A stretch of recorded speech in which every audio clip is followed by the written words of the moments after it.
bienvenue à tout le monde. Et aujourd'hui, je suis contente et honorée de recevoir pour notre rendez-vous des professionnels Nicolas Rimbaud, cet homme aux multiples casquettes, expert des clés du succès des plus grands champions sportifs. Il a plusieurs casquettes, il est conférencier, il a côtoyé les plus grands joueurs du monde, il est aussi docteur en psychologie, il a différentes casquettes, il a accompagné encore récemment les championnes du monde de basket et je tenais à te féliciter, bravo pour elle. Et donc je t'ai rencontré physiquement Nicolas, déjà, je te suivais depuis quelques années déjà, et je t'ai rencontré physiquement dans un séminaire d'un de nos mentors qu'on a en commun. Et je voulais absolument aujourd'hui que tu viennes ici nous partager ton expertise, parce que voilà, tu as beaucoup d'expertise, mais aussi ton expérience de vie en tant que sportif de haut niveau, en tant que coach, préparateur mental et toutes les casquettes que tu occupes. Et voilà, j'étais très contente que tu aies accepté l'invitation. Donc déjà, merci d'avoir accepté. Comment vas-tu, Nicolas?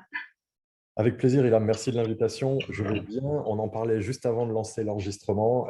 En mode, au moment où on tourne cette vidéo, beaucoup d'activités pour moi, beaucoup de déplacements ici et là pour animer des conférences, des séminaires, des mentorings. Donc, je vais bien parce que quand je fais tout ça, je contribue à partager mon message, donc je suis heureux. C'est clair et je t'en remercie encore pour tout ce que tu nous partages.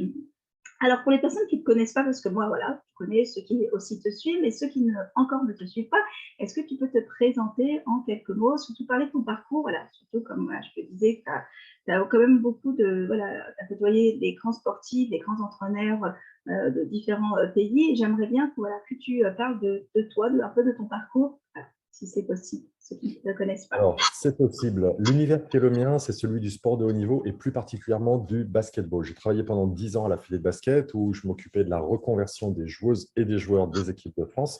J'ai eu la chance, parce que c'est juste une chance pendant ce moment-là, d'être entraîneur adjoint de l'équipe de France junior garçon. C'était la génération de Tony Parker, Boris Dio, Ronny Turiaf. Et de travailler avec ces jeunes qui avaient 18 ans et dont on voyait qu'ils allaient déjà être des très, très grands champions. Et puis, pendant que j'étais là-bas, à la Fédé basket, je manageais 80 cadres techniques qui eux-mêmes étaient répartis sur tout le territoire français pour s'occuper de la formation et la formation des entraîneurs à proprement parler. Euh, j'ai fait ça pendant 10 ans. Ensuite, moi, j'avais vraiment le goût d'entreprendre et j'avais envie d'aller déployer ce que je savais faire dans le monde de l'entreprise. Tu disais tout à l'heure que j'avais une thèse de doctorat en psychologie du sport, j'avais un master sur la formation pour adultes, mais je me suis dit que pour aller dans le milieu de l'entreprise, c'était plus complexe que ça. Donc, j'ai suivi les enseignements de l'exécutive MBA d'HEC. Et là-bas, j'ai co-construit un projet, le projet de la création d'une chaîne de restaurants sur la thématique du sport déjà. C'était ma première grosse et difficile expérience d'entrepreneur. Dans le capital m'ont rejoint Boris Dio et Ronny Turiaf, deux joueurs de l'équipe de France de basket médaillés, champions d'Europe et qui ont tous les deux été champions NBA avec leur équipe respective. Et cette belle entreprise, ce beau projet entrepreneurial, parce qu'on pourrait faire croire que tout est belle histoire, s'est mal déroulé puisque on a mal implanté notre pilote géographiquement, j'en prends la responsabilité et du coup, j'ai moi-même provoqué la DCP, la déclaration en cessation de paiement, puis la liquidation judiciaire parce qu'on n'avait pas fait ce qu'il fallait. Et qu'est-ce que j'ai appris pendant cette expérience? Arrivé là, je me suis dit, bon, Fédé de basket, c'est fini, projet entrepreneurial, celui-ci, moyen, endetté, c'est fait. Et donc, du coup, je suis reparti vers ce que je savais faire d'avant, c'est-à-dire accompagner l'humain à travers des mentorings, des programmes de formation, des conférences. J'ai fait 2 TEDx, des séminaires, avec toujours cette logique de dire comment est-ce que je peux dédier le plus possible ma vie à comprendre comment l'humain fonctionne en contexte de pression individuelle et collective. L'individuel, c'est ce que moi j'appelle le mindset.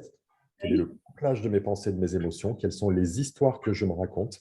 Et le leadership, comment est-ce que je vais pouvoir communiquer cette fois-ci non plus avec moi, mais avec les autres pour fédérer et inspirer. Voilà en gros d'où je viens. Super intéressant à rentrer dans le détail sur cette notion de leadership qu'on entend de plus en plus. Mais là, on voit bien que voilà, de ton expérience personnelle, de ton expérience entrepreneuriale, tu as appris pas mal de choses et tu en as fait une force. On reviendra dessus un petit peu plus loin. Mais qu'est-ce qui t'a intéressé, qu'est-ce qui t'a poussé vraiment à t'intéresser au basket et au développement personnel? Parce que quand tu parles de mindset, là, on est plutôt dans la dynamique du développement de la personne, de soi. Voilà. Qu'est-ce qui, voilà, et plus précisément le leadership en fait. Très, très bonne question. Ce qui m'a poussé à m'intéresser au basket, tu sais, c'est souvent des histoires familiales, les rapports au sport. J'ai ma maman qui joue au basket, j'ai mon parrain qui joue au basket. Le directeur de l'école primaire où je jouais était le président du comité départemental de basket. Ah, d'accord. Bref, il y avait des paniers de basket dans la cour de récré. Tu vois que j'étais un peu cerné. Donc, ce qui Mhm. m'a poussé à m'intéresser au basket, c'était juste le fait d'ouvrir les yeux, de regarder autour de moi. L'environnement. L'environnement, exactement. C'est l'environnement qui a fait ça. Et en fait, pour aller sur la deuxième partie de ta question, qui est plus au développement personnel et au leadership, il se trouve que en pratiquant, en jouant, j'ai pu ressentir moi-même que moi-même, j'avais des limites, j'avais des faillites, j'avais parfois du mal à gérer mes émotions, j'avais parfois du mal à développer ma confiance en soi. Et je sais que c'est un thème sur lequel tu es experte. J'avais du mal à avancer sur l'estime de moi. Et pendant que je travaillais à la Fédé, je jouais au basket à côté aussi. Et c'est ce qui m'a amené à dire, il y a sûrement une dimension dans laquelle on peut faire un peu plus pour le basket, parce que c'était que ça dans ma vie à l'époque, qui était que la Fédé basket, elle était vraiment au top dans la dimension physique, athlétique, technique, tactique, mais il n'y avait rien qui était fait dans la sphère psychologique au sens large, d'où la thèse de doctorat en psycho du sport que j'ai fait et le fait de créer les premiers embryons de programmes ou d'orientation sur la préparation mentale dans ce sport. Donc, c'est venu de là et sur le leadership parce que naturellement, dans un sport collectif comme le basket, si chacun y va de son côté, on ne peut pas y arriver. Et donc, l'idée, c'est d'essayer de voir comment est-ce qu'on peut concerner tous les membres d'un groupe en leur faisant vivre individuellement ce qui les anime pour aller dans un objectif collectif. Voilà d'où tout ça vient. Commun, d'accord. Donc, c'est un constat, si j'ai bien compris, parce que tu avais repéré sur la fédération les manquements et que tu as développé par la suite, effectivement. Le mindset, la psychologie va être très importante chez un sportif, mais chez tout le monde, en fait. Donc, d'accord. Absolument. Donc, Oui, vraiment chez tout le monde. J'ai vraiment cette conviction forte que le sport de haut niveau, c'est un modèle qui peut inspirer tout le monde, tout comme le cinéma pour en être un, tout comme l'entrepreneuriat en est un également. Tout endroit dans lequel on est et dans la quête de performance et dans un contexte de concurrence peut nous amener à travailler et à élaborer ce qui est le mieux en nous. Alors, oui, c'est bien ce qui me semblait. Tu as parlé tout à l'heure de confiance en soi et effectivement, je pense que tu as dû aussi avoir confiance en toi pour pouvoir te lancer dans ça, reprendre des études, pouvoir apporter. J'ai vu que tu voulais mettre un peu une petite graine dans cette structure sportive. Je pose toujours la question aux professionnels que j'invite et je vais te poser la question de savoir un peu si tu devais définir la confiance en soi, parce qu'on a tous notre propre définition, quelle serait-elle pour toi la définition de la confiance en soi? Pour moi, c'est ma vision à moi et je te la propose et tu disposes et nos auditeurs en font de même. Pour moi, c'est est-ce que je me sens capable? C'est vraiment le sentiment de la capacité à faire quelque chose. Est-ce que je me sens capable d'aller sur une scène devant 3000 personnes pour parler? Oui. Est-ce que je me sens capable, dans l'état de forme dans lequel je suis à l'heure actuelle, de courir un marathon? Non. Et donc, l'idée, c'est est-ce que je me sens capable de faire face aux défis qui sont devant moi? Dans le sens, est-ce que je sens que j'ai les ressources internes en moi et la capacité à mobiliser ces ressources internes pour faire face aux défis qui se présentent. C'est ma vision de la confiance en soi. Oui, et puis je te rejoins. Et effectivement, et puis, on doit prendre conscience de nos ressources. Et souvent, on a du mal à prendre conscience de nos ressources. Pour toi qui accompagne depuis longtemps l'humain, et puis tu l'as étudié, cet humain en tant que docteur en psychologie du sport, à ton avis, qu'est-ce qui fait que les gens manquent d'estime et de confiance en eux? Toi, dans ton expérience, qu'est-ce que tu as pu... Ça s'explique comment? Ok. Alors déjà, tout le monde n'en manque pas. Il y a un aspect culturel sur ce sujet-là. Il y a des pays dans lesquels on en manque un peu plus que dans d'autres, mais ça ne veut pas dire que voilà, mais ça veut pas dire que les pays dans lesquels on a une forte confiance en soi sont nécessairement mieux. Je pense que c'est mieux sur le plan de la confiance en soi, mais comme rien n'est polarisé, c'est certainement moins bien par ailleurs.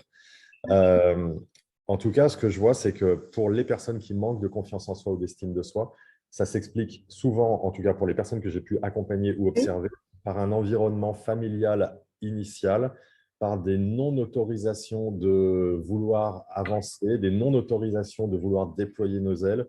Ce proverbe que j'entends souvent en France, notamment pour vivre heureux, vivons cachés. Il faut se faire tout petit, il ne faut pas trop sortir du lot, il faut être dans un moule pour pouvoir faire partie de ce groupe sans pour autant en détonner. Or, pour développer notre confiance en soi et voir si on est capable d'aller explorer d'autres endroits, d'autres univers, d'autres façons de faire, on a besoin parfois de sortir du moule. On a besoin de tenter des choses. Moi, j'étais fonctionnaire lorsque je travaillais à la Fédé basket et j'ai fait le grand écart pour devenir entrepreneur. On a besoin d'aller explorer des territoires qui sont différents et parfois, notre environnement familial à l'origine, et je ne blâme personne, tous les parents du monde, en tout cas l'immense majorité, font du mieux qu'ils peuvent. Mais souvent, avec nos propres croyances limitantes, on empêche les jeunes de développer leur confiance en eux. Donc, je pense que ça vient principalement de ça et de conditionnements sociétaux qui peuvent être plus larges et plus vastes. Tout à fait, je te rejoins effectivement très tôt. En fait, l'environnement, tu en as parlé tout à l'heure quand tu parlais de ton environnement sportif, ta mère, ton parrain, donc ça a contribué à ce que tu es aujourd'hui, effectivement, plus les conditionnements vont jouer. Et c'est intéressant aussi ce que tu as mis en avant, cette non-autorisation, c'est-à-dire que on a tendance effectivement à s'isoler en fait, à pas montrer, et puis là, ça ne pousse pas à expérimenter, à aller découvrir le monde et expérimenter vraiment mettre en action, c'est se connecter à ses ressources, c'est-à-dire si on est capable ou pas. Donc, super intéressant, je trouve, de voir de cette manière, on ne le voit pas sous.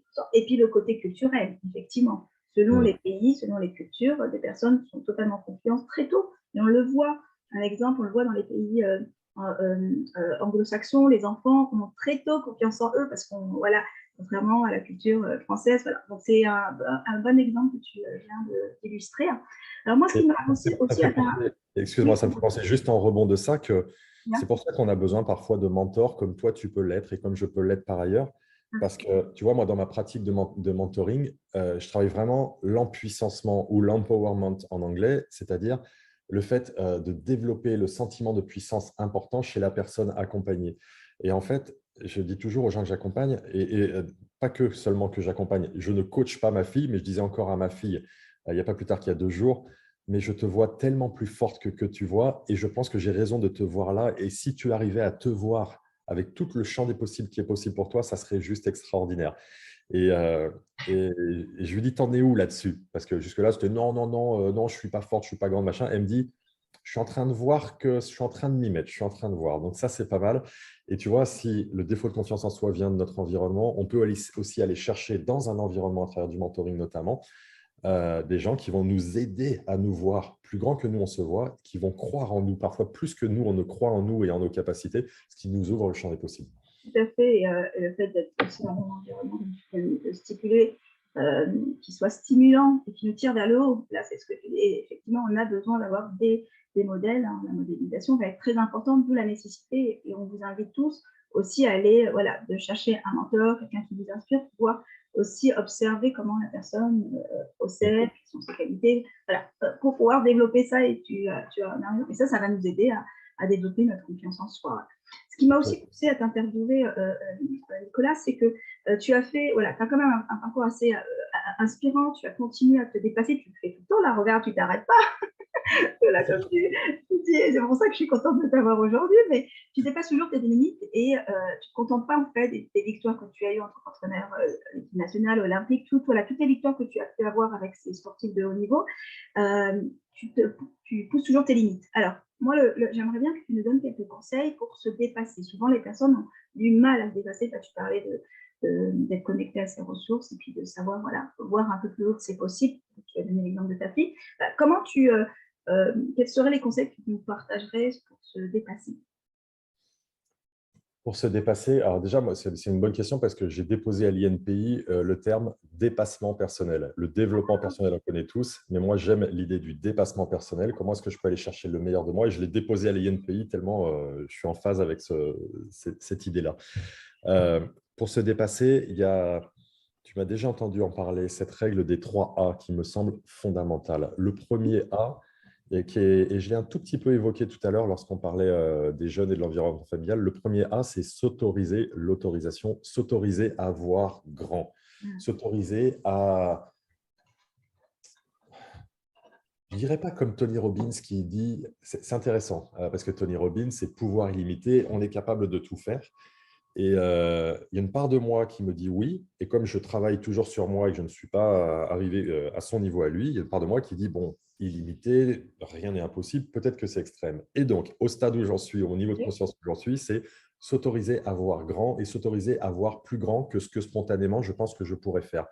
Spontanément, ça serait de se dire, tiens, si j'ai tels objectifs, ça peut être financier en termes de, si on est infopreneur, solopreneur, indépendant, ça peut être quel type de résultat sportif. quels sont les objectifs que je me fixe? Ok, je les regarde. Et une fois que je les ai regardés, de me dire, et si je m'autorisais à me dire que ça peut être plus haut? Et si j'essaie de voir si ça peut être plus haut? Pas quelque chose qui me semble indigeste et réaliste, mais quelque chose au-dessus.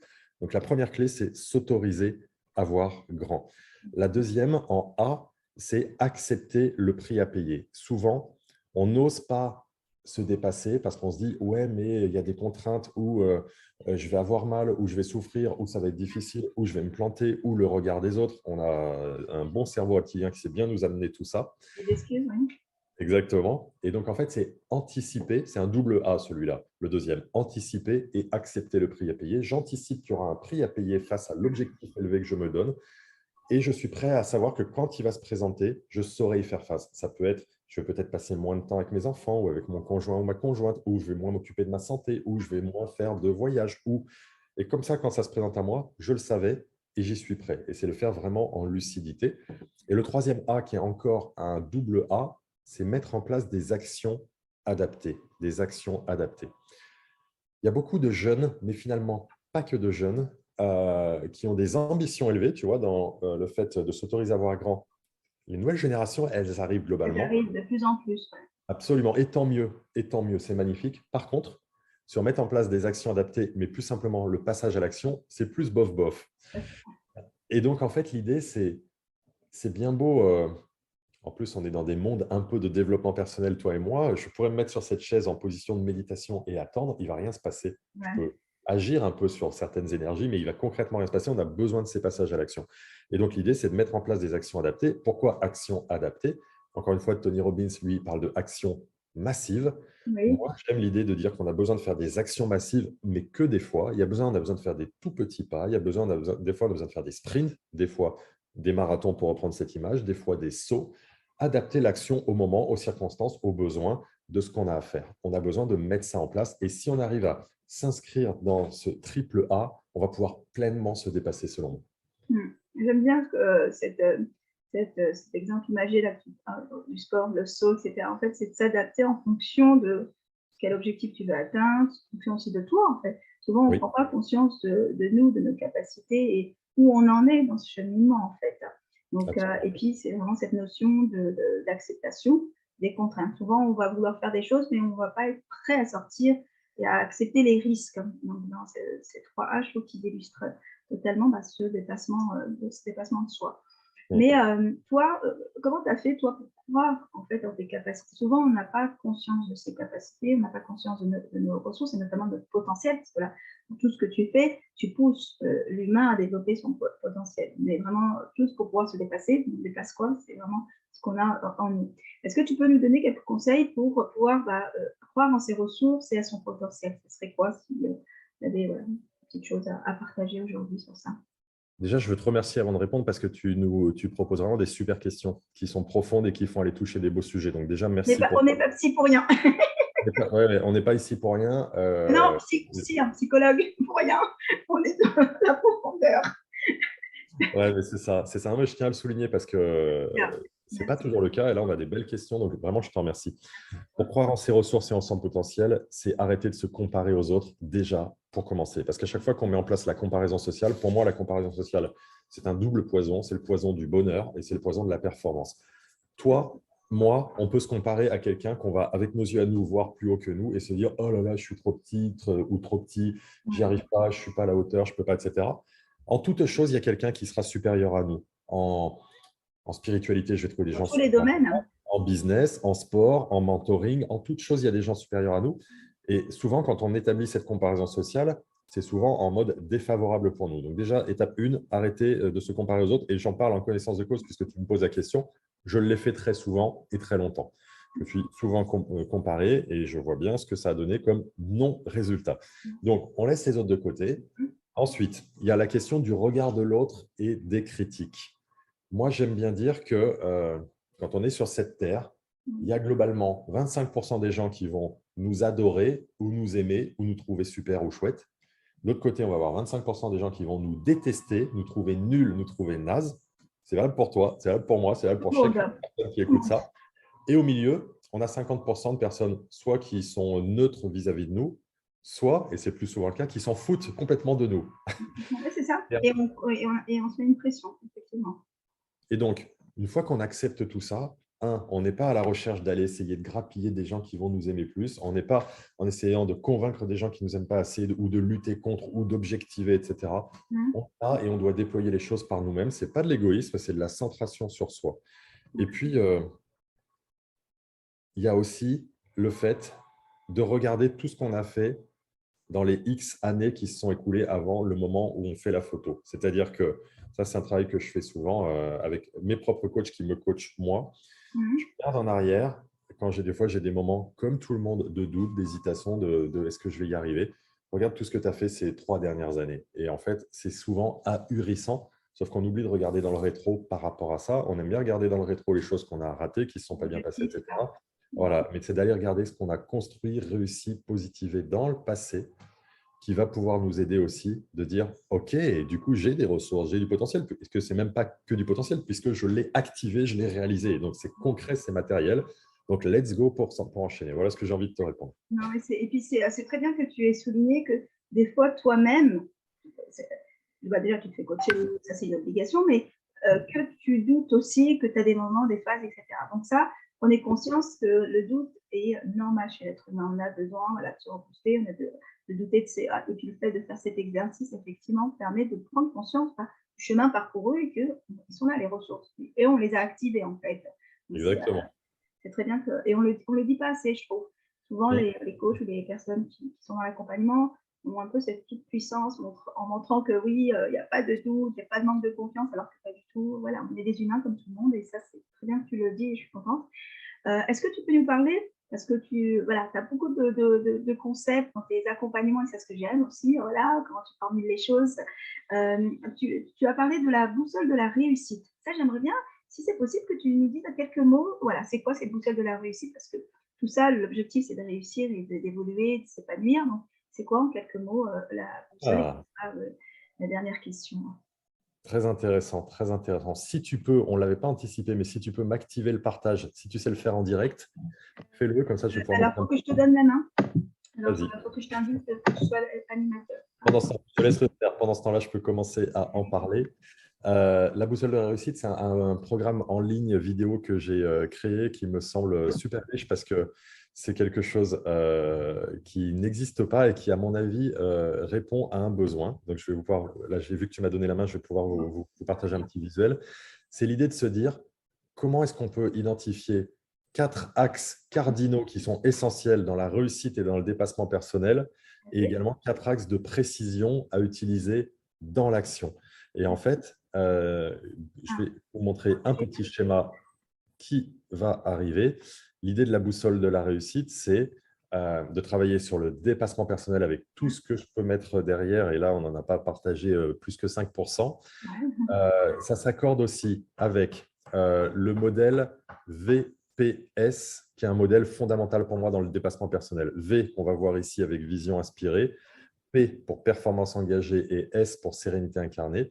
Comment est-ce que je peux, à travers la vision inspirée, me lever le matin en étant plein d'enthousiasme, d'envie de partager cette journée, de la déployer, de pousser tous mes talents? Mhm. Tout commence de là. Une fois qu'on a fait ça, on en revient sur ce qu'on disait tout à l'heure, le passage à l'action. Comment est-ce que je peux être dans une performance engagée et pas tomber dans une des deux procrastinations, la procrastination passive et j'en fais, j'attends sur mon canapé et j'attends. Moi, je regarde du Netflix et je me fais des séries, mais simplement, c'est le faire en conscience, D'accord. savoir qu'on le fait et que c'est OK pour nous. Comment est-ce qu'on fait dans la performance engagée également lorsqu'on est face à la difficulté et qu'on n'avait peut-être pas suffisamment anticipé le prix à payer et que du coup, l'obstacle se présente? Comment on fait pour ne pas s'arrêter et rester engagé dans la performance, soit pour passer au-dessus ou à côté? Et D'accord. puis, dans le modèle VPS, S pour sérénité incarnée, comment être dans une paix intérieure, quels que soient les événements qui s'offrent à nous, que ce soit des événements joyeux et positifs pour ne pas faire le yo-yo émotionnel, Ouais. apprécier, savourer, célébrer, mais sans excès. Et de la même façon, pas être au 36e dessous quand ça ne se passe pas bien. Donc, on a ces 4 axes-là qui sont fondamentaux et qui vont se coupler avec une notion d'apprentissage permanente. Pour moi, un leitmotiv, c'est je ne dois jamais me coucher le soir avant d'avoir appris une nouvelle chose de cette journée. Et en fait, ça va vite. Du coup, on développe des choses extraordinaires. Comment travailler sur notre conscience et notre intuition, qui, pour moi, la conscience est la base de la vie de qualité. Comment travailler sur les notions d'invisible et de visible. que ce soit dans une dimension spirituelle, ésotérique, mais aussi très pragmatique. Tout le travail préparatoire qu'on ne voit pas, qui est invisible, au service du visible. En sport, tout ce qui est l'entraînement, les charges de travail qu'on ne voit pas pour une médaille olympique.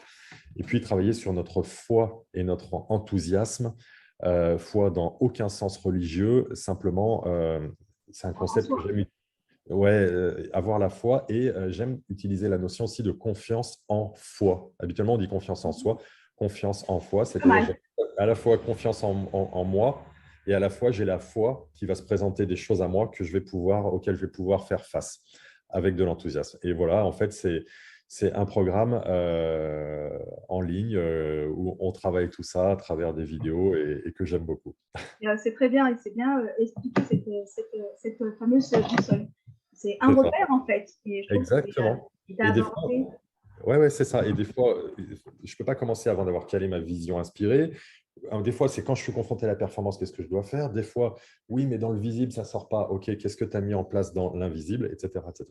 D'accord, mais je trouvais que c'était très représentatif et ce que j'aime beaucoup, voilà, c'est tes fameux schémas en fait qui sont très explicites et puis voilà, on comprend et ouais, je trouve que c'est assez clair et c'est bien le fait d'imaginer en fait tout ça, ça facilite la compréhension et je trouve voilà, super intéressant. Et tu fais pour tout en fait, j'ai remarqué. Moi, en fait, je suis visuel, mais Ouais. en réalité, tu De sais, toute façon, ça se voit, c'est c'est sûr. clair. J'ai toujours besoin de patates et de schémas. Et en fait, tu sais, il y a VACOG, les différentes modalités sensorielles, visuelles, auditives, kinesthésiques, olfactives, gustatives. C'est vrai que ça existe, mais plus de 80% des gens sont visuels. Et le fait d'accrocher, ça aide à fixer, mémoriser, retenir. Donc, je le fais autant pour moi que pour les autres parce que je vois que moi, ça m'aide à fixer, à poser et que ça sert aux gens aussi. Clair. Et puis, en général, le traitement de l'information passe fait par du visuel en fait, au niveau du cerveau, donc c'est très très bien. Il y a tellement de choses à dire, mais franchement, je resterai des heures avec toi. Mais voilà, c'était super intéressant ce que tu nous as partagé. Merci vraiment Avec plaisir. voilà, de ce partage. Et ça donne envie d'aller un peu plus loin, de mieux encore comprendre. Et déjà, ça, moi, je trouve que c'était voilà, très, très pertinent tout ce que tu nous as partagé aujourd'hui. Je t'en remercie. Alors, dis-moi où on peut te retrouver pour ceux qui veulent aller un peu plus loin, découvrir aussi voilà, toutes ces méthodes, aller encore plus en profondeur sur cette boussole de la réussite. Voilà, quelles sont parce que comme tu fais plein de choses, quelles sont tes activités, tes actus voilà, Du du moment. moment? C'est quoi en ce moment? Je sais que tu Ah avais oui, pas mal de mastermind, etc. Voilà. Est-ce que tu peux nous en parler en quelques mots où on te retrouve? oui, oui, oui. On parlait, On parlait juste avant de tourner de mes masterminds, de ce que je mets en place. Et tu vois, j'ai oublié de te le dire tout à l'heure, alors que c'est un de mes enjeux à venir. Je vais proposer une super immersion à Bali vers fin octobre, début novembre, Intéressant. en mode un Zoom collectif avant, une immersion de 5 ou 6 jours à Bali, un Zoom collectif après qui s'appelle Fit Your Mind. Fit Your Mind, mais du fit dans ton mind pour essayer de travailler sur soi, la conscience de soi, etc. Donc ça, c'est le programme que je vais mettre en place bientôt. Vous pouvez me retrouver sur alors, mon site internet, parce qu'on n'en parle jamais, tu sais, on parle toujours des réseaux sociaux. Donc, mon site internet, c'est simple, nicolarimbault.com, NICOLASRIMBAULT.com. Et puis, Je sur. mettrai tous les liens, de toute façon, comme d'habitude, je mets les Ça liens en va. bas, mais c'est intéressant d'aller vers effectivement le site parce que bon, tu parles de ton histoire et il y a pas mal d'onglets qui expliquent en fait tout ce que tu fais et je vous invite Tous tous les à aller programmes, voir. etc. Instagram, nrimbaud, RAIM. LinkedIn, on mettra tous les liens. Voilà, tout ça je mettrai, mais voilà, mais les actus, c'est vraiment ton Instagram et notamment cette immersion qui donne envie en plus à Bali.